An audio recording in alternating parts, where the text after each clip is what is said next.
Can we take the chair away? This is one-on-one for a little while. No support around you anymore. But I won't keep you for too long because you've played long innings before. Everyone talks about VVS Laxman being honest. I've read the book, and it's a very honest book, except for one part of the book, which I will refuse to believe. You say you were a medium-pace bowler. No chance. You can ask my first Dilip Trophy coach. No chance. Chamudi is here. He made me play in that. I read that book. I opened for I read the that South Zone book team. and I said, how can Laxman lie? You're a medium-pace bowler. I was. And then what happened? And then I focused too much on my batting. And then till I played India under 19. In fact, till I played in 1994-95 domestic season, I was a medium pacer. No. And my What best was your test wicket came bowling bouncers? test, that's what, in 1996, that's when I was playing in the Bradford League. I was playing for a club known as Putsi Kongs, and the captain of that team was Phil Carrick, who played for Yorkshire for 25 years. And he told Laxi, there are a lot of medium paces in England. I want to do something different, which the English batsmen are struggling. So you please bowl off spin. You thought he was being polite? No, I told, yes, I'll bowl off spin. But Phil, one thing is there, that I always want a slip, not a short leg. Because my ball will not turn. It will go straight and it will take the outside edge. So he really bowled medium pace? I, Robin and Ravan wants to drop him. I said he bowled medium pace, he bowled in another. Okay. so I under 16, in fact, I got against Kerala, which I'm very proud of. My captain is here, Zaki. Captain is here. I got. लोगों को देखने दो आप किधर छुप के बैठे हुए? Zaki is the captain, and I got 7 wickets against Kerala. India under 19. As a medium pace bowler. As a medium pace bowler. I was a gentle medium pace bowler. Medium pace से भी gentle जो होता है ना वो होता है, लेकिन आउटस्विंग जो है ना वो नेचुरल होता था. उसके बाद जो है you can ask Sandy Bhai when we meet in Mumbai. Sandy Bhai also fancied himself as a medium pacer. He was quite productive. You ask him who are the medium pacers in the team. So what is it about India's batsmen? Tendulkar went to MRF to try to become a medium pacer. Saurav Ganguly thought he bowled 145 kilometers an hour with that run-up of his, but he also was a decent bowler. VVS Laxman wanted to be a medium pacer. Maybe the best way to be a batsman for India is to start as a medium pacer. And in fact, as Sachin always used to tell, like MS Dhoni also now, does a lot of bowling Got in a the wicket nets. as a medium pacer? As a medium pacer. I always felt that when you're bowling in the nets, that will be part of your exercise, also your training. But after I decided at the age of 19 or just before playing for India, I decided that I will focus a lot on my batting. A lot on my batting, and I was very realistic. I knew that bowling 115, 120 kilometers per hour will not give you a spot in even your, forget about Indian team, South Zone team. Thanks to him, I got a spot. But that's something which I enjoyed bowling. But I always have got a lot of respect for the fast bowlers because it's the toughest job in the game. I'm going to ask you about 3 very difficult decisions in your life. But was giving up medium pace bowling the easiest decision of your life? It was never even a decision for me to take. So never ever bothered about my bowling, because as long as my batting was improving, as long as I was scoring runs, I never ever thought about bowling. But I used to bowl in the nets just to give an option to the captain.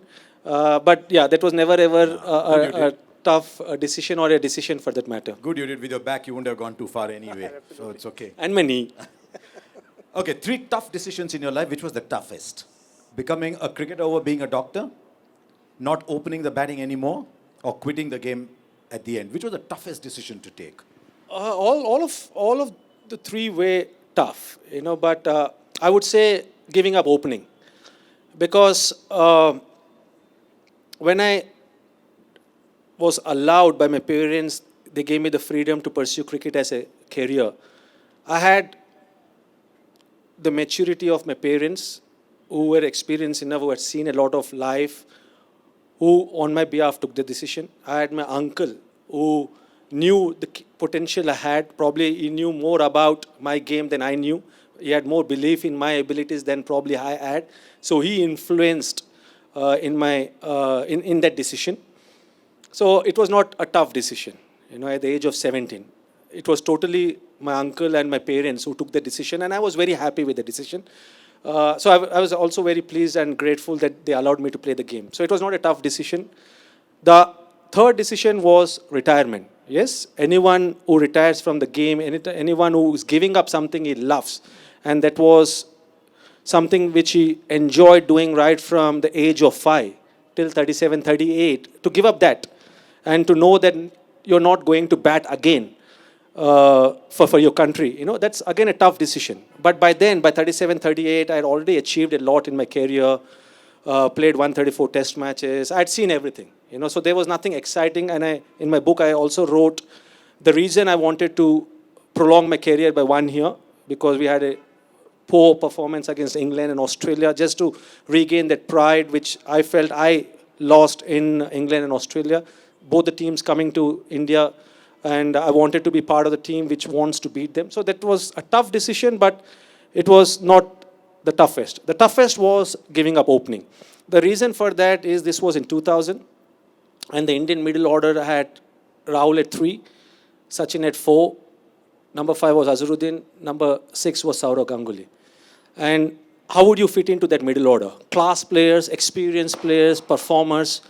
Now, the only way I could fit into that playing 11 was as an opener. And that's the reason why I even decided, or the selectors even thought that I was capable of opening, because I had a good technique. And my uncle persuaded me, because he always felt that compared to spin bowling, I was a good player against fast bowling. So in 1996, 97, when I was announced as an opener, I took it up as a challenge, even though that was one of the tough decisions. But in 2000, it was very tough, because I knew that there was no chance for me to get into the middle order. And the decision was tough, because at that time, when I joined the Hyderabad team, or I was dropped after the Mumbai test match against South Africa, I even didn't think about playing for the country. I thought, okay, it's very difficult for me to play for the country. Whenever that happens, great. But the only way I can enjoy playing for my country is by scoring runs. The only way I can score runs is by playing consistently in the playing 11. The only way I can play consistently in playing 11 is as a middle order batsman. Because the moment I used to fail in a couple of innings, I used to be branded as a non-regular opener. So that was a time when me and my uncle sat down, of course with the help of the coaches. John sir is here, Jyoti sir is here, Manoj sir was there. But it was me and my uncle who told, to ourselves that yes, I am going to lead a life of a first-class cricketer. And again, the tour of Australia in 1999-2000 changed my mindset, my perception about first-class cricket. Unfortunately, in India, we don't give too much value to first-class cricketers like the way the Australians or the Englishmen do. So I thought in my mind that I am going to play or lead my life as a first-class cricketer, where I will play for Hyderabad, I'll play whatever matches I get in first-class cricket, and I want to win the Ranji Trophy for Hyderabad. And I want to lead a life of a first-class cricketer. I had a job with Indian Airlines. I would work really hard, but I will never, ever want to open again. So that was the toughest decision, because there was no guarantee of me getting into that playing 11 of India. I was lucky to see 2 of your innings that you can term dazzling. As your career wore on, the dazzle went out of the game, the solidity entered the game. But 167 and 281 were dazzling innings. Which has a closer place in your heart? I mean, 281 defines you. 281 is go down in history as one of the greatest innings ever played. But sometimes people deep within have a different point of view. So 167, 281. Well, deep down, it was 167. Breaking news. 167 because that was my first international 100. And again, I write in the book that the perception I had, or the feeling I always got in India, was as a bowler till you take your first 5-wicket haul, or as a batsman till you score your first 100, everyone knows that you're a talented player, but that value you don't get. So for 4 years, from 1996 to 2000, I never had 100, even though I came close in Eden Gardens. I got 95 against Australia in 98. But never ever I felt myself that I was able to establish myself in the Indian team. So that 167, where probably if I wouldn't have got that 100, probably I'm not even sure whether I would get a chance again. So that was the mindset when I went out to bat against Australia in the second innings. And I got 100 there. And the fashion I got that 100, and against the quality bowling attack on a challenging wicket in challenging situation. So probably 167 gave me the confidence and the belief that yes, I am capable of playing at the highest level, because that was the doubt I always used to have.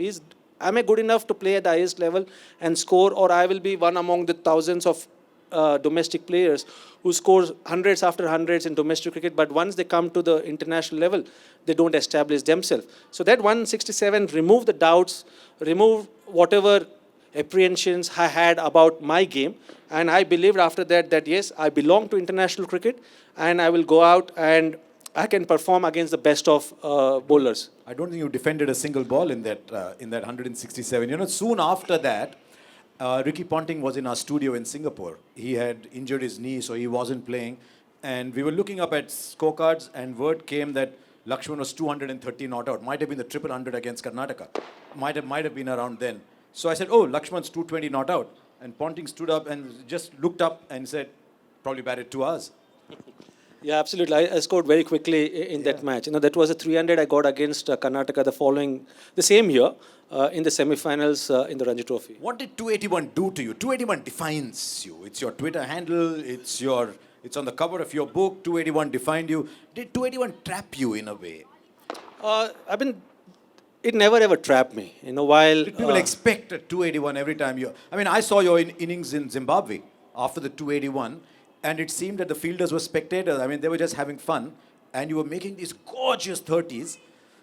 But we all thought, but where's the 281? That's why I asked you. Did it trap you? Did everyone expect you to get 280 after that? one thing which I learned very quickly, and especially in a tough way during the first 4 years, is when you're playing at the highest level, especially in our country as a cricketer, you cannot get into a trap or fall into a trap of fulfilling the expectations of everyone, because everyone will have a different expectations from you. So for me, I never ever tried to play the game to fulfill the expectations of others. But 281 actually changed my mindset, and it didn't come as a surprise to me scoring the 281. And also it changed the mindset of the Indian team because of the situation. I don't want to interrupt you. There's something colossal you've just said, that it didn't come as a surprise to you that you'd made 281. You'd had one test century till then. You had been left out of the side. You just come back. You got 1 half century after that. So it's amazing you're saying it didn't surprise you. The reason it didn't surprise me is Venkat is here, you know, because after the 167, the kind of mindset with which I approached the game was totally different to the first 4 years. And also the kind of form I showed in first class cricket, where I got a 350 against Karnataka, even the year 2001, 2002 season, or rather 2000 and 2001 season, because all my hundreds in Ranji Trophy came in 1999-2000 season, and 2000-2001 season, just before that 281 knock in Kolkata, me and Rahul had a partnership where I got a double 100, Rahul got 100 against West Zone in Surat. And the reason I was not surprised, because a lot of people ask me, how can you bat for 2 hours? I mean, for 2 days, you know, and I never ever felt tired. And the reason for that are 2 gentlemen who are here. After the 167 knock and after the 1999 series to Australia, I met Ramesh sir, who is the trainer here, who helped me with my fitness. And the kind of fitness schedule I was following, the kind of endurance level I developed, the kind of strength. For the first time, I was being trained by a professional trainer who understood what training is all about, how to peak at the right time, how to recover at the right time. So I was, the kind of extensive training I was doing, I never ever felt tired when I'm out there batting. And then the second person is my batting coach who helped me a lot with my batting, which was Ashok Bhai, who's again here.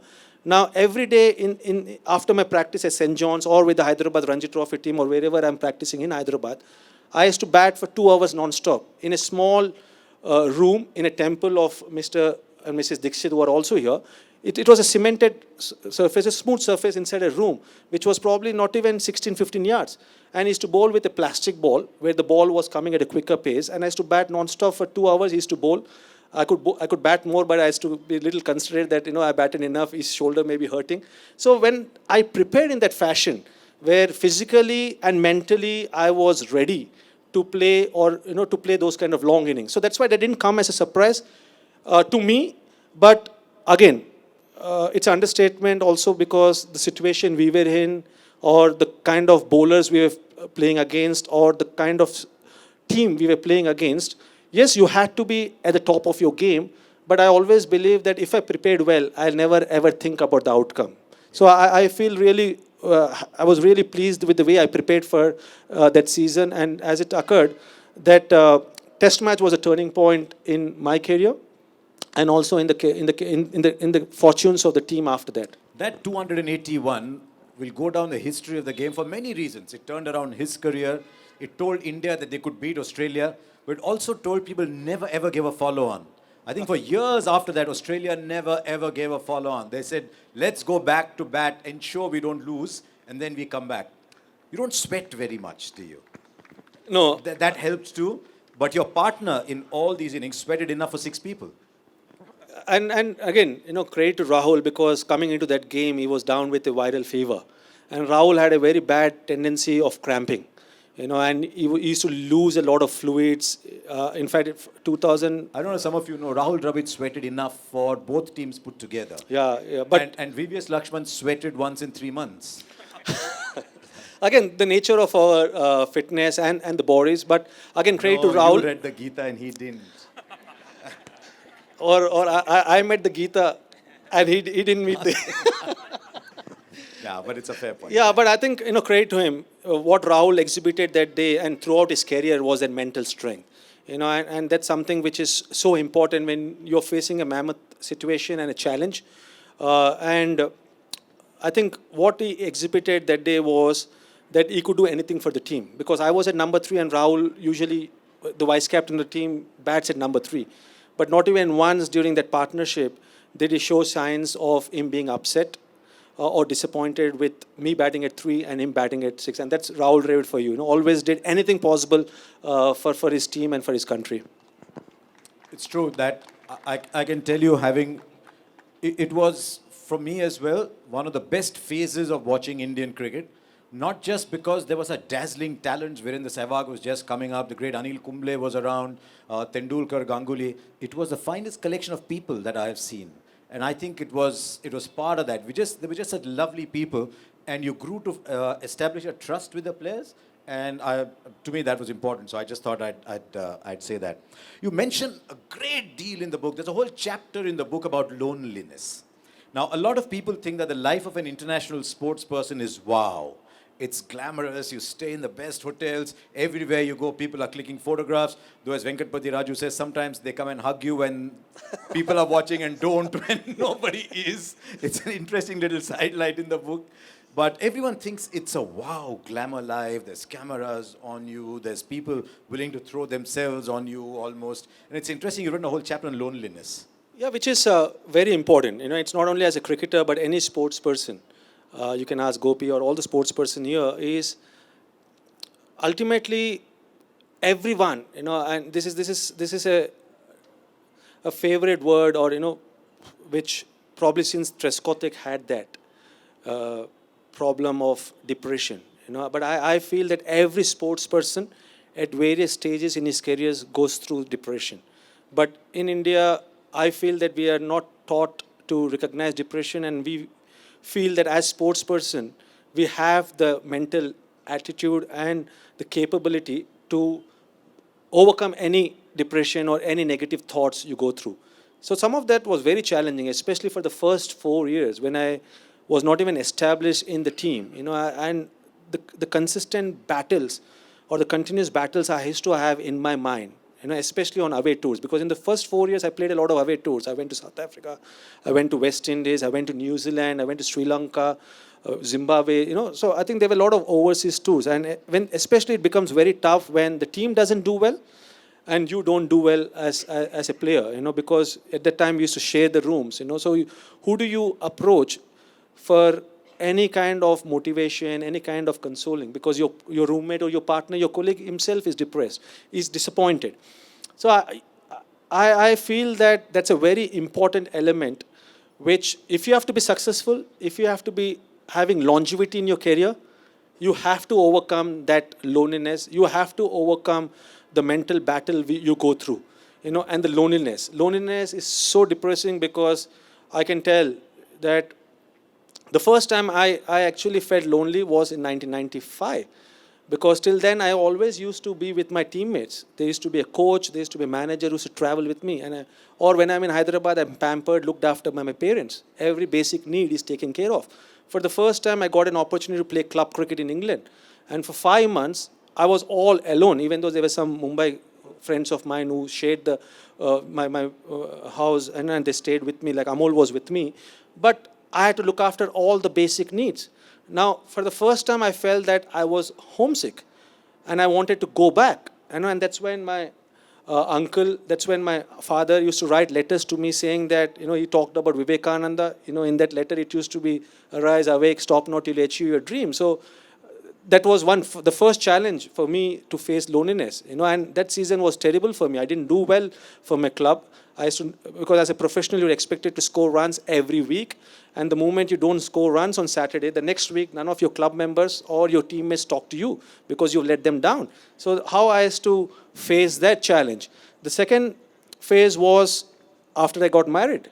Now I'm always away from home, and that's a kind of sacrifice you have to give or have, show for you to achieve your bigger goals. And for me, the best and the biggest motivation for me was to go out and serve my country with a cricket bat. So the sacrifice I had to do, the sacrifice my wife had to do, and it continued after my kids were born.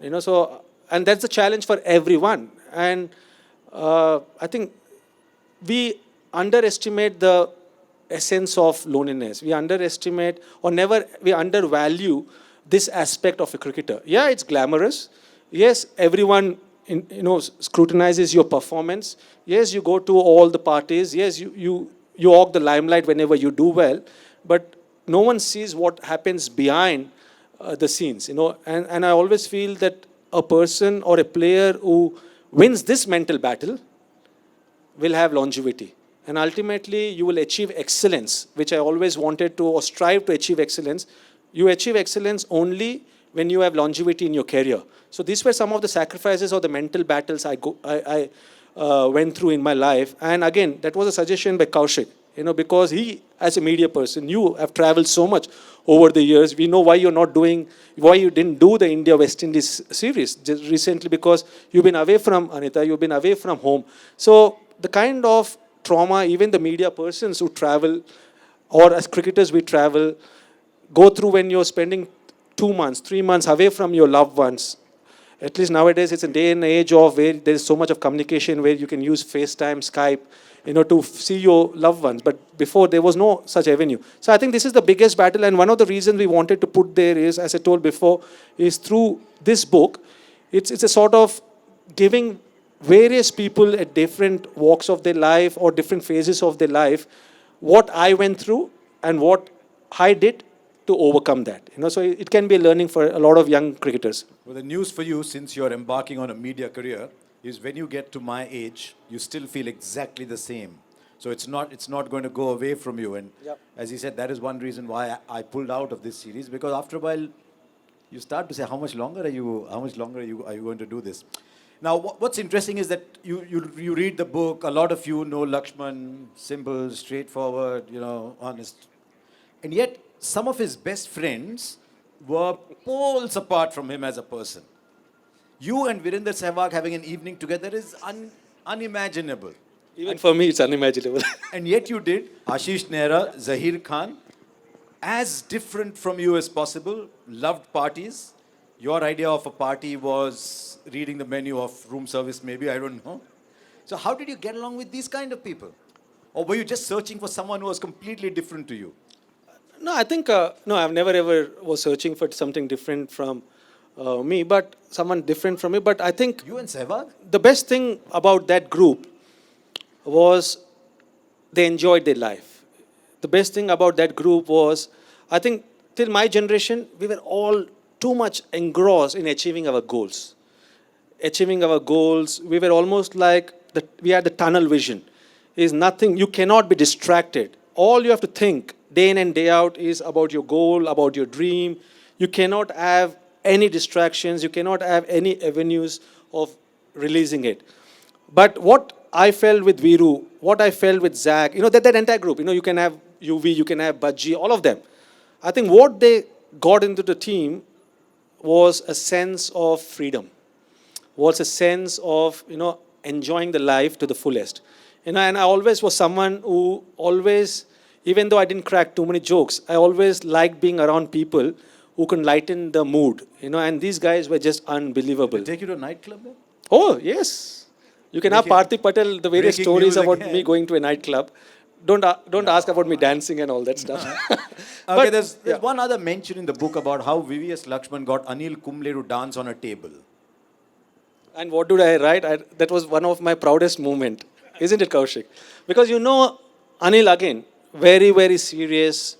Venkat would know more than me about Anil. Yeah, but this was the Nagpur match against Australia. That was the last series Anil played I'm because, not letting you get away with this with a long answer. yeah, So when did someone put you up on a table and get you to dance? me? Yeah. Don't ask me to do it here. No, I won't. I've done that. I've done that. And again, You the best. danced on a table? Not on a table, not on a table, but I've definitely danced, and I was forced. And again, the beauty of that team, till the time I retired was we played the game in a hard way, but we also celebrated really well. Some of the celebrations were really, really wild, and it was good. Wild, don't take the other sense of wild, but it was fun. I never said anything. It was fun, and Wild, not like Raju's wild. Raju's wild is, you cannot, there's no description to that. David Boone will know. Brian Macmillan will know Raju's wild celebration on the flight. But coming back to this, Anil, so no one ever dared to go and force Anil to dance. But Anil was almost like an elder brother to me. He was my roommate, he was like an elder brother. And somehow I had that kind of bonding and freedom with Anil. And I knew that Anil would never ever mind if I forced him to do. And this was compulsory, where everyone had to stand on the chair. This was in Nagpur after that series win. Saurav, I didn't have the picture of Saurav. So Saurav had to stand, Anil had to stand, they had to thank the entire team, and then I forced Anil, come on. No one has seen you dance so far. So and Anil was all excited. So Anil again was someone, who people misunderstood him. There was a lot of fun side to Anil than what people actually know. So I, because of my rapport, because of relationship with Anil, I could take the liberty, and I knew Anil wouldn't mind. Would you get your coach to dance? He's wearing a tie and a jacket and all. Arshad bhai, I can request him. I can request him, but well, see, luckily for me, when I request whatever I want from anyone, they know that I don't have an agenda. They know that I'm not trying to pull their leg. I'm just genuinely asking them to do that. So that evening, it was genuinely asking Anil to lighten the atmosphere and be part, because from that day onwards, and I think that was one of the emotional nights for all of us, because Anil has been a great servant for Indian cricket. Saurav was a great servant for Indian cricket, and from that night onwards, they were not going to be part of a dressing room. So I feel even Anil didn't mind us asking him to dance that night. Okay, one final question. How did it feel when you just reel these names off to be part of this list? You're talking Sehwag, Dravid, Tendulkar, Ganguly, Laxman. A five-some like that. How does it just feel to be regarded in history as part of that group? It feels... All of you different, yet, it wasn't, you and Rahul at one level were similar, but, and yet were different. Sehwag was completely different. Tendulkar was in his own. Ganguly was different. And yet all of you played together so successfully. Yeah, not only these five... I'm talking the five because it's the Yeah. batsmen, and you write about them in a separate chapter in the book. Yes, so I think it was a great privilege for me to be part of this Fab Five, because as you rightly mentioned, that everyone were unique, everyone was supremely talented, but everyone had one goal, one common goal, which was to go out there, score runs for the team, and win matches scoring those runs. It was not about scoring runs for your own personal statistics or achievements. It's about going out there and winning matches for your team. And all of us had one goal, and we took a lot of pride in trying to achieve that, is we always wanted Indian team and Indian cricket to be the number one, which we sincerely believe that we could do that.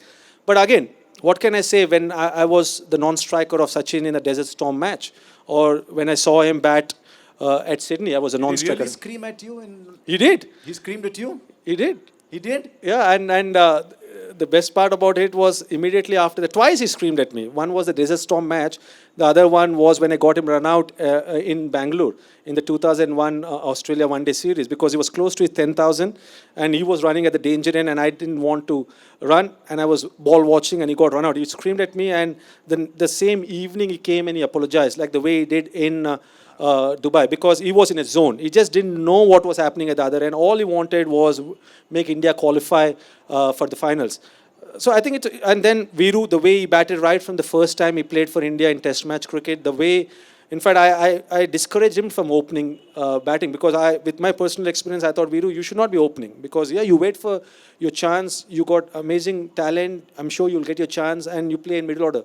But he took it up as a challenge. He didn't do the mistake which probably I did as an opener, which I write extensively in the book. And one of the most destructive batsmen in world cricket, to watch him play in that fashion was a real privilege. Rahul Dravid, again, he was a real wall, who we could rely on batting at number 3.